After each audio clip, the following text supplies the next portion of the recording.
البحار. Assalamualaikum warahmatullahi wabarakatuh. Bismillahirrahmanirrahim. Alhamdulillah wassalatu wassalamu ala Rasulillah, amma ba'du.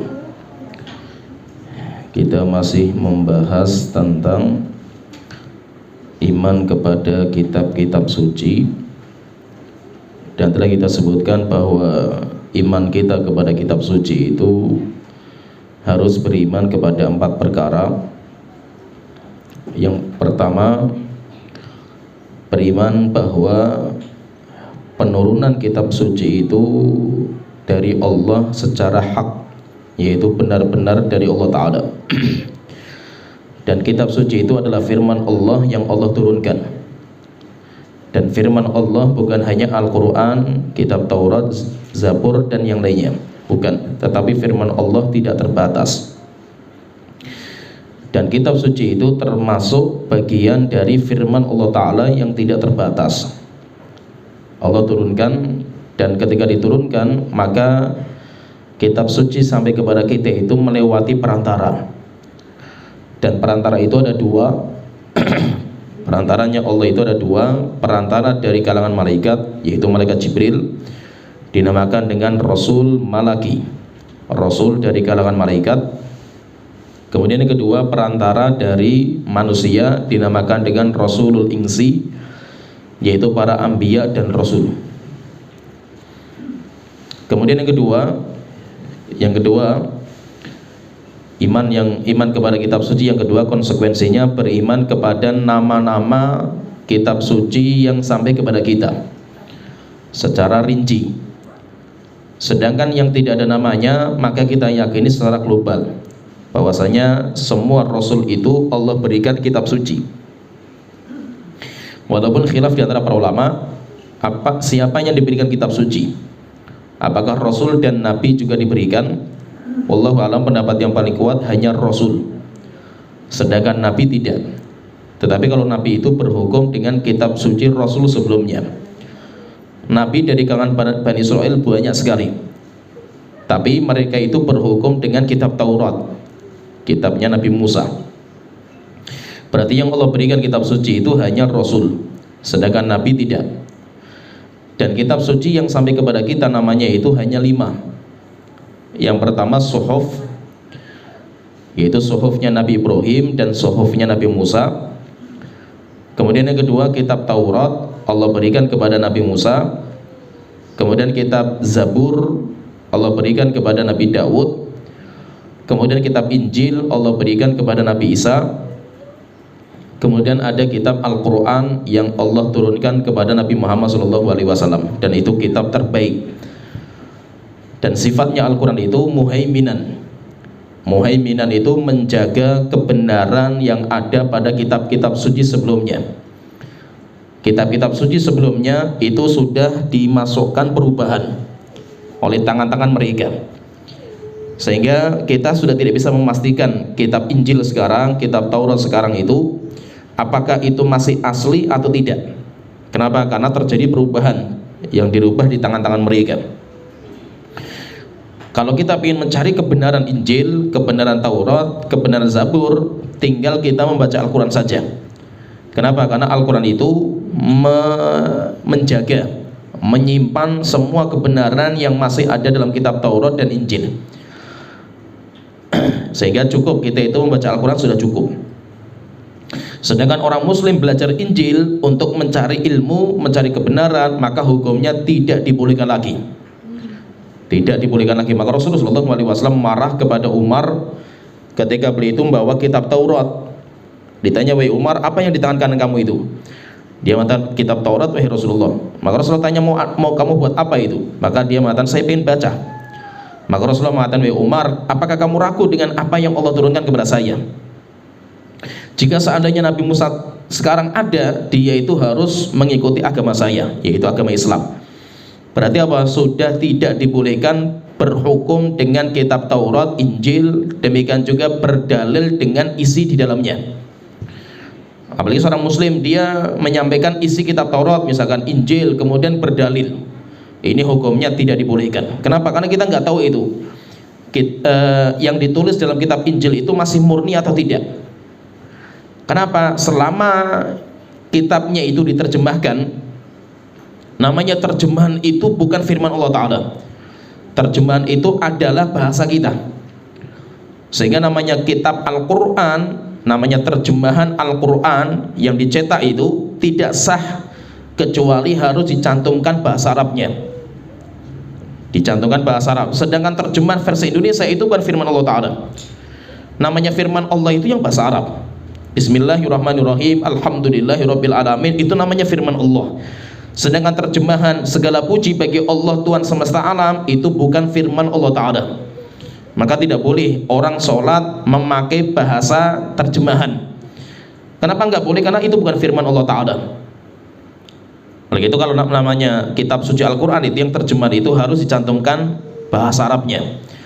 Namanya terjemahan itu nanti ada revisi. Terjemahan itu ada revisi. Departemen Agama itu berkali-kali merevisi terjemahan. Kalau firman Allah nggak ada namanya revisi. Oleh itu apa? Rusaknya kitab suci itu ketika terjemahan itu masuk.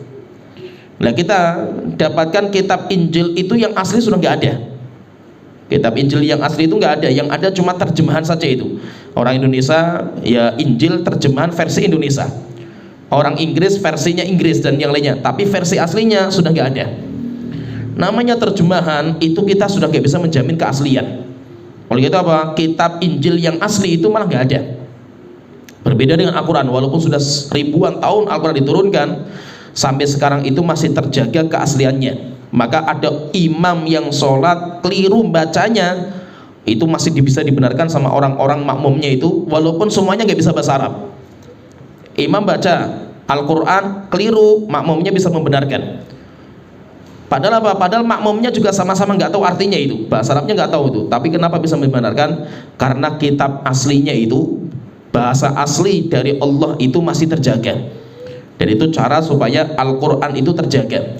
Maka sampai sekarang tidak ada orang yang berani merubah Al-Quran, mengganti, mengurangi, tidak akan ada yang bisa. Kenapa? Karena terjaga. Kalau terjemahannya, namanya terjemahan itu banyak versi, versinya siapa gitu.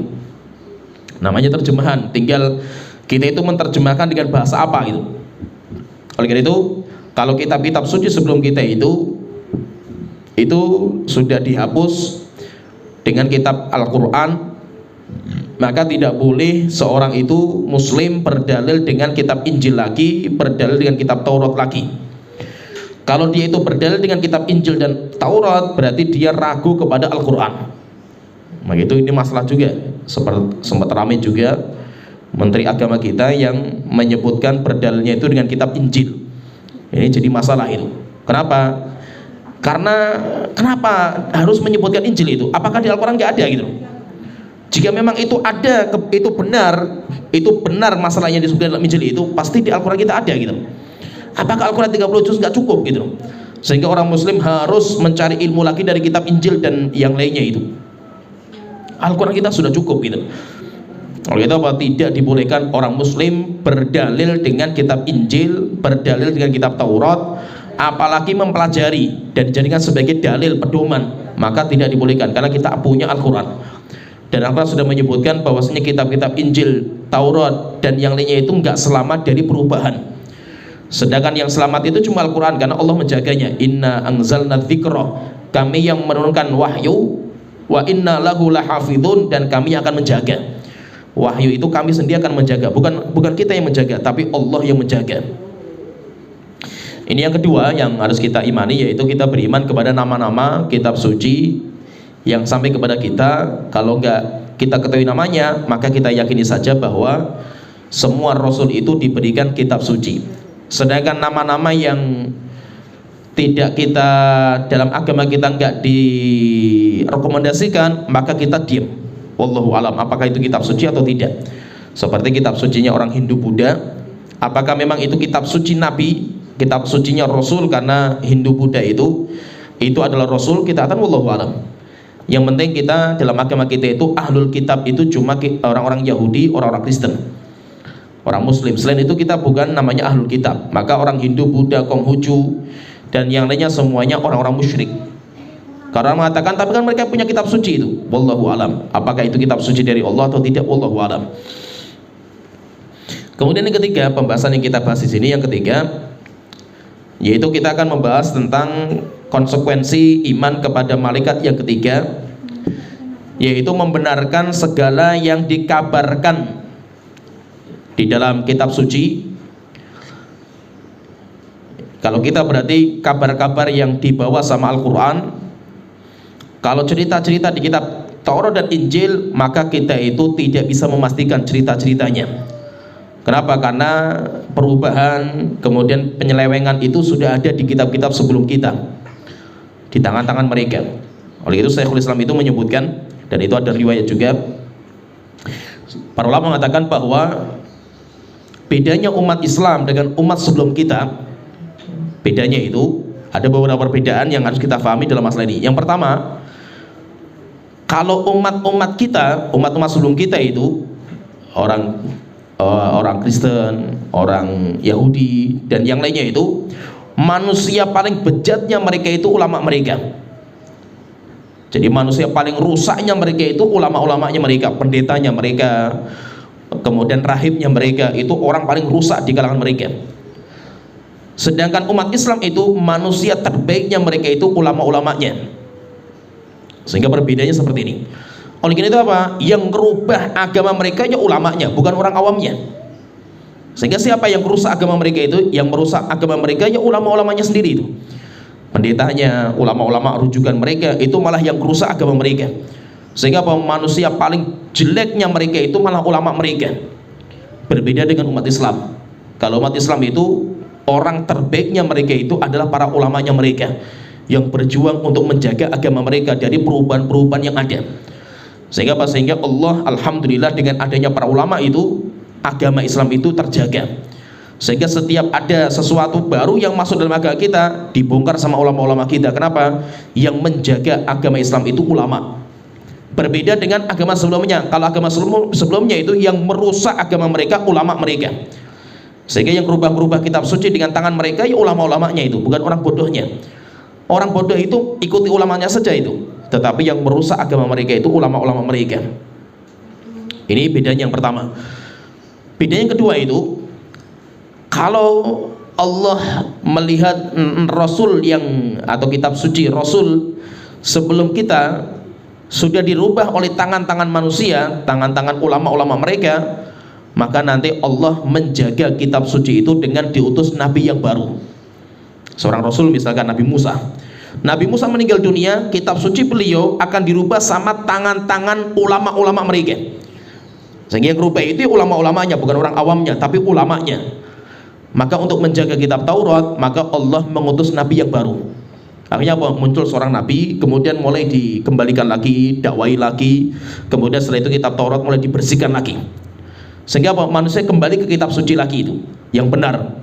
Nabinya meninggal dunia, dirubah lagi sama tangan manusia lagi itu. Setelah itu apa? Allah mengutus Nabi yang baru. Terus seperti itu. Kenapa? Untuk menjaga kitab suci yang ada sebelumnya. Tapi ketika Nabi Muhammad itu diutus, Nabi Muhammad membawa kitab suci Al-Quran, maka setelah itu tidak ada lagi Nabi yang Allah utus, karena Nabi Muhammad sebagai khatimul anbiya, Rasulullah itu sebagai penutupnya para Nabi. Sehingga tidak akan ada Nabi yang diutus sama Allah Ta'ala. Pertanyaan terus, bagaimana cara Allah menjaga kitab sucinya itu? Wahyunya itu bagaimana itu? Maka Allah mewakilkan para ulama. Sehingga bahwa ulama itu, ulama Islam itu perwakilan Nabi dan Rasul sebelumnya. Kalau zaman dulu penjaga kitab suci Rasul itu adalah para anbiya, kalau kita penjaganya kitab suci Nabi kita, Nabi Muhammad, Rasul Nabi Muhammad itu penjaganya adalah para ulama. Sehingga para ulama-ulama Islam itu posisinya kayak para nabi-nabi sebelum Islam. Tugasnya apa? Menjaga. Oleh karena itu ulama-ulama kita itu perannya luar biasa. Manusia paling mulia di antara kita itu ulama-ulama kita. Berbeda dengan umat-umat sebelum kita. Jadi intinya itu, Al-Quran kita itu kan dijaga. Bukan hanya Al-Quran yang dijaga, hadisnya Rasulullah pun dijaga itu. Dan siapa yang menjaga? Yang menjaga adalah para ulama. Sehingga bahwa sampai sekarang Al-Quran dan hadis itu masih murni. Sehingga siapa yang pengen tahu kitab suci Al-Quran, kembali ke Al-Quran masih murni. cara membaca Al-Quran bagaimana caranya itu kembali ke ulama, sudah dijaga. Sehingga apa? Namanya qiraah Al-Quran itu bersanad, bersambung. Oleh itu apa? Namanya orang belajar Al-Quran itu nggak bisa otodidak gitu. Cara membacanya saja itu harus bersambung. Kamu ngambil dari mana cara membaca seperti ini? Dari gurunya. Gurunya dari siapa? Dari gurunya. Gurunya dari siapa? Dari gurunya. Bersambung sampai ke Rasulullah SAW. Sehingga apa? Sehingga tidak akan terjadi perubahan. Cara membacanya sama, demikian juga isi kitabnya sama, nggak ada perubahan sama sekali itu. Kenapa? Karena dijaga sama para ulama. Demikian juga sabdanya Rasulullah SAW. Sedangkan nabi-nabi sebelum kita, misalkan orang pengen cari sabdanya Nabi Isa, sabdanya Nabi Isa itu apa saja ya? Akhirnya apa? Seorang pendeta ceramah kemudian mengatakan Nabi Isa itu dulu ngomong seperti ini. Kita tanya dari mana dia tahu Nabi Isa itu ngomong seperti itu? Mana sanadnya? Sanadnya nggak ada. Kalau sanadnya nggak ada, pendusta. Oleh itu kata para ulama mengatakan al-isnadu minad din, sanad itu, silsilah ilmu itu bagikan agama. Kenapa? Laulal isnad, kalau seandainya tidak ada sanad itu, lakana laqala man syaa. Orang akan ngomong semau udelnya sendiri itu, semau kehendak dia sendiri itu. Tidak apa Nabi Muhammad itu kayak gini tuh. Dari mana Anda mengatakan seperti itu? Mana riwayatnya itu? Sehingga apa? Tidak sembarangan. Islam itu gak sembarangan orang mengatakan nisbatkan kepada Rasulullah SAW. Setiap ada orang menisbatkan perbuatan atau ucapan kepada Rasulullah, maka semuanya dibongkar sama para ulama itu. Apakah itu palsu atau tidak itu? Sehingga apa? Terjaga. Dijaga dari siapa? Dijaga dari para ulama-ulama kita. Oleh karena itu, intinya itu di dalam kitab suci itu Allah itu sangat menjaga cerita. Maka kalau kita itu beriman kepada kitab suci, konsekuensi yang ketiga itu kita harus membenarkan semua cerita-cerita yang Allah kabarkan dalam Al-Quran. Kalau cerita-cerita sebelumnya kita diam. Nanti akan kita bahas bagaimana kalau kita mendapatkan cerita dari kitab-kitab suci sebelumnya, cerita-cerita umat-umat terdahulu, maka kita diam. Kita diam kenapa? Karena kita nggak ada bukti dalam agama kita yang membenarkan atau yang menolaknya. Maka kita diamkan, ceritanya itu kita diamkan. Jadi intinya Al-Quran itu banyak sekali menceritakan cerita-cerita yang bagus-bagus. Dan cerita Al-Quran itu ada dua. Cerita yang ada dalam Al-Quran itu ada dua.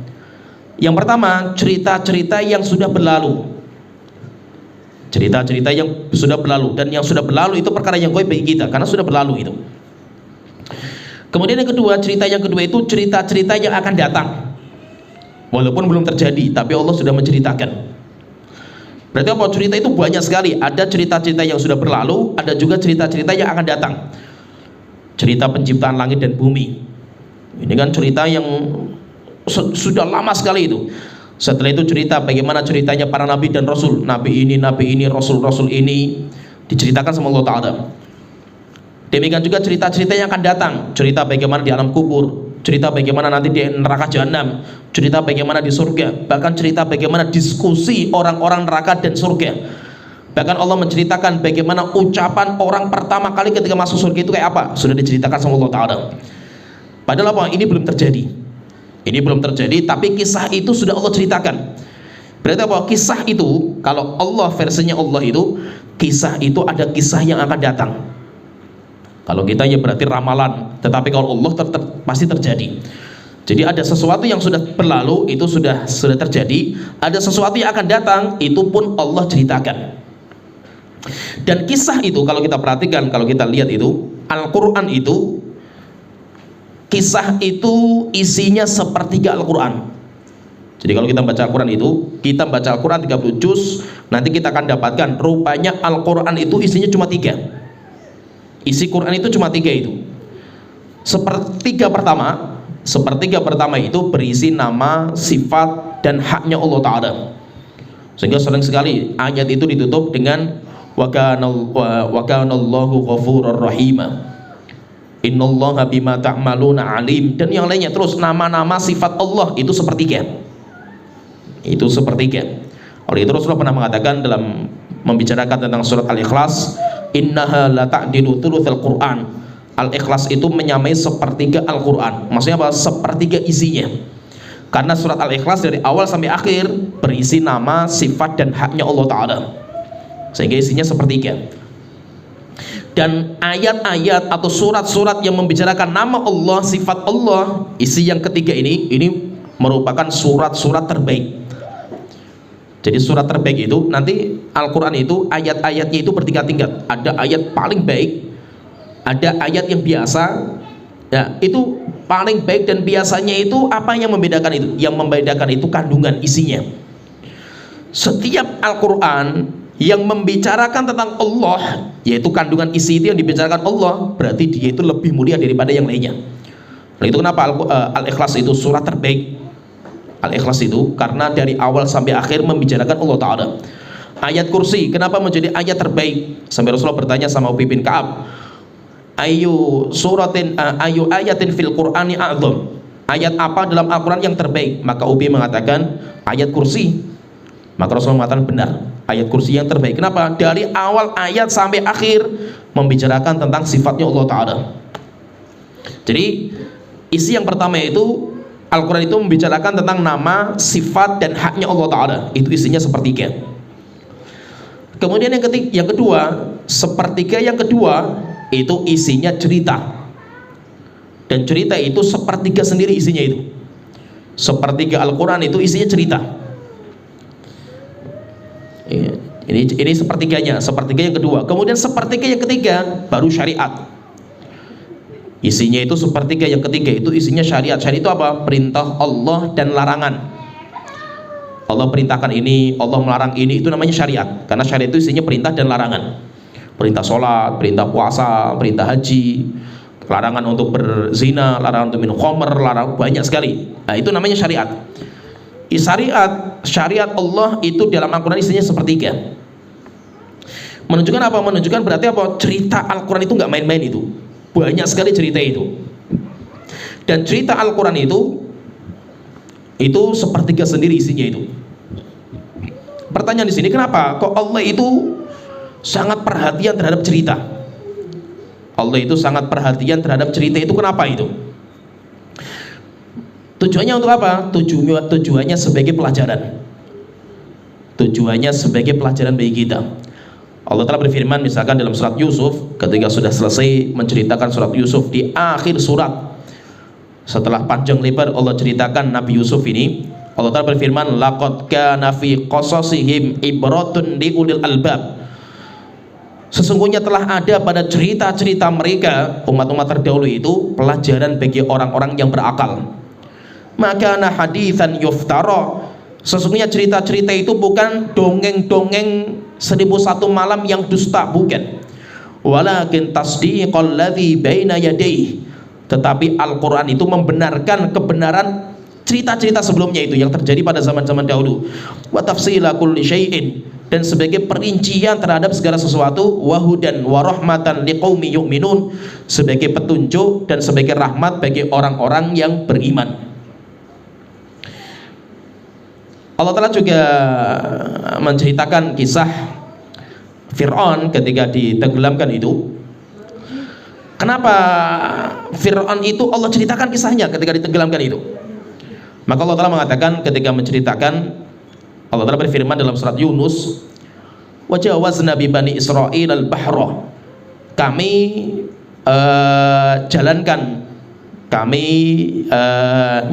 seberangkan orang-orang Bani Israel dari lautan.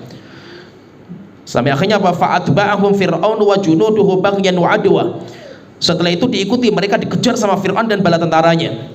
Hatta idza adrakahul gharaqu, sampai ketika Fir'aun itu tenggelam, qala amantu, akhirnya Fir'aun mengatakan, saya beriman, annahu la ilaha illalladzi amanat bihi bani Israil, saya beriman dengan bahwasanya tidak ada sesembahan yang berat sembah kecuali Tuhan yang diyakini sama Bani Israel. Wa ana minal muslimin, dan saya sekarang taubat, saya ingin menjadi orang muslim. Maka Allah telah mengatakan, al-ana wa qad asaita qablu, wahai Fir'aun, apakah sekarang kamu itu baru bertaubat itu? Padahal sebelumnya kamu berbuat dosa dan maksiat. Wa kunta minal mufsidin, dulunya kamu orang merusak bumi ini. Fal yauma nunajjika bi badanika litakuna liman khalfaka ayah, maka sekarang saya kekalkan jasad kamu, Fir'aun. Sebagai apa? Litakuna liman khalfaka ayah, sebagai pelajaran. bagi orang-orang yang datang berikutnya. Yaitu apa? Jangan sampai nanti yang akan datang berikutnya itu ada orang-orang yang memerankan Fir'aun itu, Mas, itu orang-orang yang memerankan Fir'aun itu dalam film yang lain itu. Jadi Fir'aun itu jangan sampai karakter Fir'aun ini muncul juga di zaman kita itu. Yaitu apa? Maksudnya itu orang-orang yang baru tobat ketika sudah melihat azab dengan matanya. Ketika masih hidup, masih normal, masih sehat, masih kuat, didatangkan dalil-dalil, datangkan ayat-ayat, dia itu tutup telinga. Ketika melihat azab dengan matanya, baru setelah itu bertobat, baru sadar. Wa inna katsiran minan nasi an ayatina laghafilun. Memang kebanyakan orang itu lalai dari tanda-tanda Allah Ta'ala. Oleh karena itu Allah Ta'ala itu ceritakan itu. Kenapa banyak sekali cerita-cerita itu? Cerita itu diceritakan itu karena sebagai pelajaran. Sebagai pelajaran. Bahkan terkadang itu cerita itu diturunkan untuk apa? Untuk mengokohkan keimanan kita. Diturunkan itu sebagai pengokoh keimanan kita.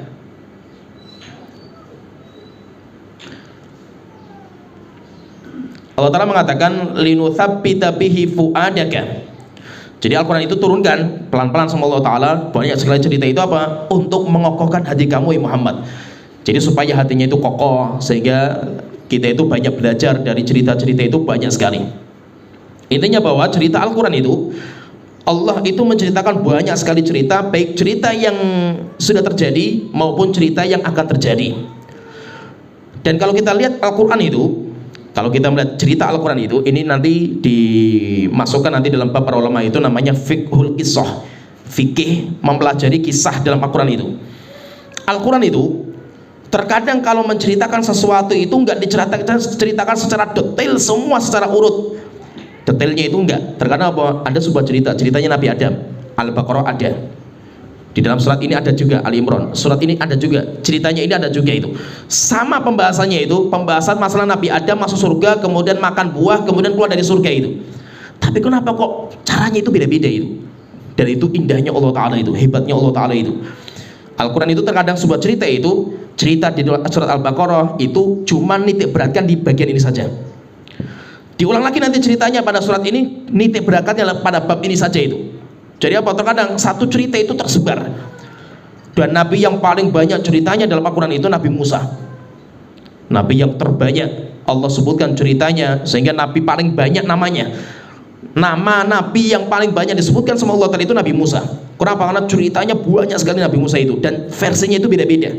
Allah menyebutkan itu kayak gini, kayak gini, kayak gini, versinya itu macam-macam itu. Kenapa? Karena sesuai dengan hikmah, yaitu tempatnya, sesuai dengan makomnya, sesuai dengan tempat-tempatnya itu. Jadi tempat untuk ayatnya itu pas ketika disebutkan itu dengan cara seperti itu. Dan terkadang itu kalau kita mempelajari fikih cerita itu dalam Al-Quran itu, Allah itu hanya menyebutkan cerita yang penting-penting saja, sehingga yang kalau nggak penting nggak disebutkan. Maka nama nggak semua disebutkan itu. Banyak sekali cerita-cerita yang namanya nggak disebutkan. Kenapa? Karena nama nggak penting. Contohnya misalkan nama dua anaknya Nabi Adam yang ceritanya terkenal itu, yang satu membunuh yang lainnya, sampai akhirnya apa? Bingung, ini nanti jasadnya mau diapain? Akhirnya turun burung gagak dua, burung gagak itu kelahi, kemudian yang satu mati. Akhirnya apa? Yang hidup itu membikinkan kuburan, kemudian burung gagak dimasukkan, kemudian ditutup dengan tanah itu.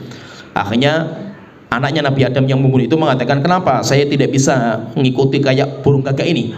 Setelah itu dibikinkan lubang tanah, setelah itu jasad saudaranya itu dikuburkan di situ. Pertanyaan, siapa namanya itu? Namanya nggak disebutkan. Kenapa? Nama nggak penting gitu. Oleh itu Allah Ta'ala hanya mengatakan watlu alaihim naba abnai Adam. Ceritakan wahai Rasulullah cerita dua anaknya Nabi Adam. Tapi siapa namanya? Namanya nggak penting. Akhirnya nggak sebutkan sama Allah Ta'ala. Akhirnya dicari sama manusia. Al-hadis nggak ada, Al-Quran nggak ada, hadis nggak ada juga itu. Rupanya kita dapatkan dalam ceritanya itu, dalam cerita Bani Israel yang menyebutkan bahwasanya nama dua anaknya Nabi Adam itu namanya Qabil dan Habil. Padahal apa? Nama Qabil dan Habil itu nggak ada di Al-Quran, nggak ada dalam hadis. Kenapa nggak ada? Karena nggak penting. Sehingga nama nggak penting. Maka kalau nggak penting nggak usah kita cari-cari lagi itu. Kenapa nggak penting gitu? Kalau seandainya nama itu penting akan disebutkan sama Allah Ta'ala itu. Contoh lagi misalkan istrinya Nabi Adam. Istrinya Nabi Adam. Memang dalam Al-Quran nggak pernah disebutkan siapa istrinya itu. Allah hanya mengatakan udkhul anta wa zawjuka, masuk kamu dan istri, hanya disebutkan istri. Tapi siapa namanya? Al-Quran nggak menyebutkan, karena Al-Quran nggak main-main. Menyebutkan nama itu nggak main-main Al-Quran itu. Tetapi apa? Dalam hadis itu disebutkan, hadis yang sahih itu disebutkan ada istrinya Nabi Adam itu namanya Hawa, disebutkan berarti itu. Tetapi apa? Al-Quran nggak menyebutkan. Kenapa? Karena Al-Quran itu nggak main-main itu. Ketika menyebutkan nama itu nggak main-main. Maka terkadang itu ada sebuah nama yang dibuang, memang nggak disebutkan namanya itu. Namanya nggak disebutkan. Kenapa? Karena nggak penting. Terkadang kalau memang penting, tapi nggak terlalu urgen, maka di Al-Quran nggak ada, tapi dalam hadis disebutkan. Seperti Hawa. Demikian juga seperti misalkan Nabi Khidir. Nabi Khidir nggak ada namanya dalam Al-Quran, sehingga tidak masuk 25 nabi. Kan kita punya dulu belajar itu nabi jumlahnya kan 25. 25 itu apa? Nabi yang namanya disebutkan. Nabi yang namanya disebutkan. Nabi Khidir nggak masuk. Kenapa nggak masuk? Karena memang namanya nggak disebutkan dalam Al-Quran. Yang disebutkan hanya abdan min ibadina. Nabi Musa itu mencari seorang hamba dari hamba kami. Siapa hambanya itu? Namanya Khodir. Namanya Khodir. Kemudian juga ada nabi juga yang nggak disebutkan juga namanya dalam Al-Quran, tapi disebutkan dalam hadis, yaitu Yusha bin Nun. Siapa Yusha bin Nun? Dan Yusha bin Nun kata Rasulullah, nabi satu-satunya yang bisa menghentikan matahari. Siapa itu? Pemuda yang berjalan bersama Nabi Musa, yang disuruh bawa ikan. Ikannya masih hidup. Kalau ikannya loncat berarti Khidir itu di situ. Pemudanya namanya nggak disebutkan. Dinamakan cuma Ghulam, pemuda. Tapi namanya siapa? Nggak disebutkan dalam Al-Quran, nggak disebutkan. Kalau gitu apa? Masalah nama itu nggak main-main Al-Quran itu. Maka Allah ketika menyebutkan nama, memang nama-nama yang paling penting harus disebutkan. Karena apa? Karena pentingnya itu. Tetapi kalau nggak terlalu urgen, maka nggak disebutkan namanya. Ceritanya sebutkan, nggak disebutkan. Tapi nanti Rasulullah SAW itu yang menyebutkan. Kalau memang nggak penting juga, maka Nabi Muhammad pun nggak menyebutkan. Kenapa? Karena nggak penting. Demikian juga apa? Terkadang ini kalau kita mempelajari kisah itu Al-Quran itu, terkadang itu cerita itu dipotong sama Allah Ta'ala itu. Ada sebuah cerita dipotong. Kenapa dipotong? Karena lanjutannya nggak penting gitu. Lah kalau kita itu terkenapa? Yang nggak penting itu malah dicari itu. Yang penting-penting itu malah biasa, yang dicari itu malah yang nggak penting-penting. Kita itu kebanyakan orang Indonesia itu. Akhirnya apa? Malah penasaran sama yang nggak penting-penting itu. Contohnya saya contohkan misalkan itu. Nabi Sulaiman itu kan cerita yang sangat terkenal sekali kan. Nabi Sulaiman itu kan mengirim surat kepada Ratu Saba. Ratu Saba saja kan disebutkan namanya Bilqis. Dalam hadis pun nggak ada juga itu, tapi terkenal sekali. Bilqis itu terkenal sekali itu. Sampai akhirnya kan Ratu Saba itu kan pergi ke Palestina. Ketika pergi ke Palestina kan kisahnya kan singgasananya sudah dipindah ke Palestina. Setelah itu naik ke singgasana, jadi bikin istana di atas lautan, bawahnya itu air. Yaitu akhirnya takut kalau basah, akhirnya ketika naik itu disingkap. Rupanya apa? Bawahnya itu kaca. Setelah itu apa? Ratu Saba ini mengatakan, saya zalim kepada diri saya dan saya masuk Islam bersama Sulaiman. Ceritanya berhenti sampai di sini. Pertanyaannya itu, Nabi Sulaiman nikahi Ratu Saba enggak? Menikah enggak itu? Dua orang itu menikah enggak itu? Dan kalau menikah punya anak enggak itu? Itu diputus sama Allah Ta'ala di situ itu. Ya kan? Yang penting ini cerita yang penting, malah kita itu anggap biasa itu cerita biasa itu. Malah mereka apa? Orang-orang kita itu cari yang gak penting itu. Nah, ini istilahnya itu apa ini? Selanjutnya apa itu? Bahkan apa? Betisnya Ratu Saba pun dicari itu. Kayak apa betisnya Ratu Saba? Kan disingkap itu betisnya itu. Sampai ada yang mengatakan betisnya Ratu Saba itu kayak kaki kuda. Kenapa? Karena Saba itu atau Bilqis itu peranakan antara manusia dan jin. Sehingga wajahnya cantik tapi kakinya kaki kuda itu. Ini apalagi cerita seperti cerita nggak penting seperti apa dicari-cari kan itu. Nggak penting ceritanya itu. Demikian juga apakah Ratu Saba itu menikah dengan Sulaiman, nggak penting juga itu. Sehingga apa? Ketika Allah tutup cerita masalah itu, berarti apa? Nggak usah kita cari-cari lagi. Kenapa? Nggak penting. Kalau itu penting, pasti akan disebutkan. Demikian juga apa? Kalau memang Al-Quran nggak menyebutkan, pasti Rasul akan menyebutkan itu. Maka kalau Rasulullah nggak menyebutkan, maka berarti memang nggak penting, sehingga nggak usah kita cari-cari lagi itu. Contoh lagi misalkan cerita itu dalam Al-Quran itu, Nabi Musa itu kan berangkat belajar sama Nabi Khidir kan, disuruh mencari Nabi Khidir itu bersama seorang pemuda. Ceritanya dalam surat Kahfi kan lengkap itu. Ceritanya itu dari awal itu. Sampai akhirnya pemuda itu bawa ikan, ketika sudah capek lelah letih, ditanya mana makan ikan kita ini. Akhirnya kata pemuda mengatakan ikannya sudah loncat, sudah nggak ada. Akhirnya mengatakan di sini berarti. Akhirnya dicari ketemu sama seorang hamba dari hamba Allah Taala. Setelah itu belajar. Pertanyaan di sini, ketika sudah ketemu sama Nabi Khidir, ceritanya cuma Nabi Musa dan Khidir. Disebutkan cuma 2 orang. Raqiba fis safinati. Mereka berdua naik kapal. Mereka berdua, yaitu Nabi Musa dan Nabi Khidir. Pertanyaan, di mana pemudanya? Pemudanya kemana ini? Kok nggak diceritakan setelah itu kan? Awalnya ceritakan itu, tapi ketika sudah ketemu sama Nabi Khidir, hilang ceritanya itu. Kenapa hilang? Karena nggak penting ceritanya. Ceritanya sudah nggak penting. Pemuda itu pentingnya cuma di awal saja itu, membersamai Nabi Musa, di situ yang penting itu. Ketika sudah ketemu sama Nabi Khidir, endingnya itu ini ceritanya itu. Pemudanya sudah nggak penting itu. Akhirnya apa? Disembunyikan ceritanya sama Allah Taala. Akhirnya apa? Ulama berbeda pendapat.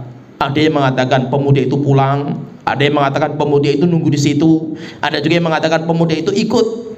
Tapi kenapa kok nggak disebutkan 3 orang ikut itu? Karena nggak penting. Dia cuma menyertai saja itu, nggak belajar. Yang belajar itu Nabi Musa. Khilaf ini terjadi kenapa? Karena nggak penting gitu. Sehingga apa terjadi khilaf panjang? Kenapa? Karena nggak penting masalahnya itu. Oleh itu cerita Al-Quran itu seperti itu. Hebatnya cerita Al-Quran itu terkadang itu ada beberapa masalah yang Allah itu sembunyikan, nggak ceritakan lebih detailnya lagi itu. Kenapa? Karena masuk ke situ itu malah nggak penting. Dan cerita tentang ya apalagi penyebutan nama. Tadi saya sebutkan penyebutan nama itu nggak main-main itu. Nama yang Allah sebutkan itu hanya nama-nama orang-orang mukmin yang sangat-sangat penting ceritanya itu. Demikian juga bahwa orang-orang kafir yang sangat penting sekali disebutkan namanya itu. Sedangkan umat Nabi Muhammad itu, yaitu nama Nabi Muhammad itu pun nggak banyak. Nabi Muhammad pun disebutkan nggak banyak itu. Sedangkan umatnya Rasulullah itu yang namanya disebut itu cuma 1. Namanya disebutkan dalam Al-Quran itu cuma 1. Kebanyakan itu disebutkan ceritanya. Abu Bakar misalkan, Abu Bakar itu nggak disebutkan namanya, tetapi ada ceritanya. Ceritanya ketika Abu Bakar itu di gua bersama Rasulullah. Idz qala lahu sahibuhu la tahzan innallaha ma'ana. Ingat ketika temannya Nabi Muhammad itu mengatakan kepada Nabi Muhammad, kita akan ditangkap semua orang kafir itu. Akhirnya Nabi Muhammad mengatakan kepada sahibihi, mengatakan kepada temannya, la tahzan innallaha ma'ana. Kamu jangan sedih, Allah itu bersama kita. Siapa temannya itu? Enggak disebutkan. Temannya Nabi Muhammad enggak disebutkan, tetapi yang jelas itu adalah Abu Bakar. Berarti apa? Berarti demikian juga ceritanya Aisyah ada, tetapi nama Aisyah nggak disebutkan. Dan yang lainnya itu cerita-cerita sahabat-sahabat itu ada yang diceritakan itu, tapi tidak disebutkan namanya. Kalau yang disebutkan namanya itu cuma satu sahabat, yaitu siapa? Zaid bin Harithah. Itu pun cuma disebutkan nama Zaid. Kenapa Allah sebutkan? Karena Allah ingin membicarakan fikih yang berkaitan dengan istri yang sudah dicerai sama anak angkat. Zaid itu kan anak angkatnya Rasulullah itu menikah. Zaid itu kan menikah. Setelah menikah, kemudian setelah itu berjalan waktu cerai sama istrinya itu. Bagaimana ini hukum perempuan ini bagi orang tua angkatnya itu? Akhirnya apa? Allah pengen menyebutkan ceritanya itu. Maksudnya bukan cerita saja, Allah pengen menyebutkan fikihnya itu. Maka Allah telah mengatakan falamma qada minha Zaidun wa tara. Ingat ketika Zaid, yaitu Zaid bin Harithah, sudah menyelesaikan urusan dengan istrinya, pernikahannya itu, yaitu sudah cerai itu. Zawajnaka, kami nikahkan engkau wahai Rasulullah dengan istrinya. Supaya apa? Supaya tidak merasa segan, merasa sungkan orang tua angkat dengan bekas istri anak angkatnya. Kenapa? Karena bukan siapa-siapa itu, anak angkat bukan siapa-siapa itu. Sehingga apa? Bukan mahram juga.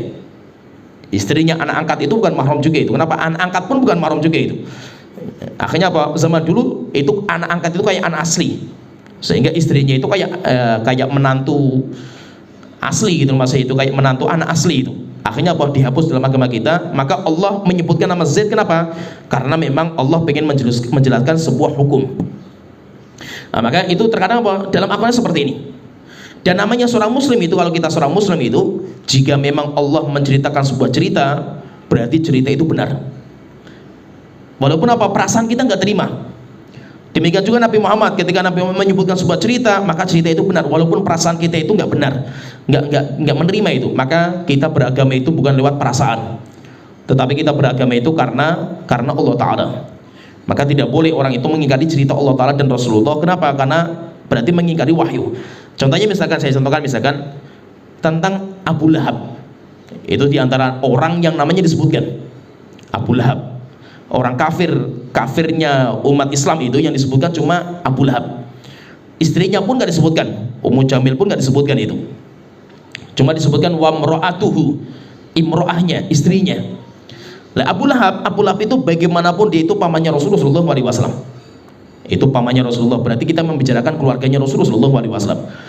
Walaupun itu pamannya Rasulullah, selama itu Allah sebutkan namanya dan dia neraka jahanam, maka kita sebagai seorang muslim, kita harus terima putusan Allah bahwasanya apa? Abu Lahab itu di neraka jahanam. Jangan sampai apa?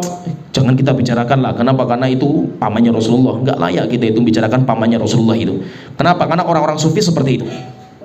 Orang-orang sufi seperti itu. Bahkan orang-orang sufi Mesir yang sering jadi rujukan orang sufinya Indonesia itu, bahkan mereka mengharamkan untuk membaca surat Abi Lahab. Bahkan kalau ada imam baca surat Abu Lahab itu mereka usir dari masjid itu, enggak boleh. Kenapa? Karena kita telah merendahkan martabat keluarga besarnya Rasulullah SAW. Maka kita katakan selama itu Allah yang menceritakan, kenapa kita itu harus melawan dengan perasaan kita itu, ya kan? Demikian juga kalau seandainya ada seorang nabi, orang tuanya kafir, neraka jahanam itu, apakah kita nggak terima itu? Tetap selama itu Allah yang menceritakan, maka kita itu harus menerima. Jangan sampai perasaan kita itu lebih dahulu, lebih dominan daripada cerita Allah dan Rasulullah SAW. Nah, jadi intinya cerita dalam Al-Quran itu banyak sekali, dan kalau kita membaca cerita-cerita Allah luar biasa. Cerita-cerita Allah itu indah sekali itu, bagus-bagus itu. Cerita seseorang nabi yang Allah ceritakan dari kecil sampai tuanya itu dalam satu tempat, itu hanya satu saja, yaitu ceritanya Nabi Yusuf. Itu diceritakan dalam satu surat dari awal sampai akhir itu. Tetapi kalau ceritanya Nabi Muhammad malah nggak ada. Ada surat namanya surat Muhammad, tetapi malah nggak diceritakan ceritanya Rasulullah SAW. Kenapa? Karena ceritanya Rasulullah nggak disebutkan di Al-Quran. Kalau kita ingin tahu ceritanya Rasulullah, maka nanti masuk ke dalam bab dinamakan dengan kitab Sirah Nabawiyah, perjalanan hidupnya Rasulullah SAW. Kalau Al-Quran nggak menyebutkan. Nabi yang Allah ceritakan dari kecil sampai dewasanya itu hanya Nabi Yusuf dalam satu surat. Sedangkan yang lain itu menyebar. Ceritanya Nabi Musa menyebar di banyak surat. Ceritanya Nabi Ibrahim menyebar juga. Ceritanya Nabi Adam menyebar juga itu. Tetapi tidak ada satu surat menceritakan Nabi dari awal sampai akhir kecuali hanya Nabi Yusuf alaihissalam. Dan kenapa seperti itu? Karena ceritanya indah sekali. Oleh itu kalau kita membaca Al-Quran itu nanti cerita yang paling indah itu ceritanya Nabi Yusuf.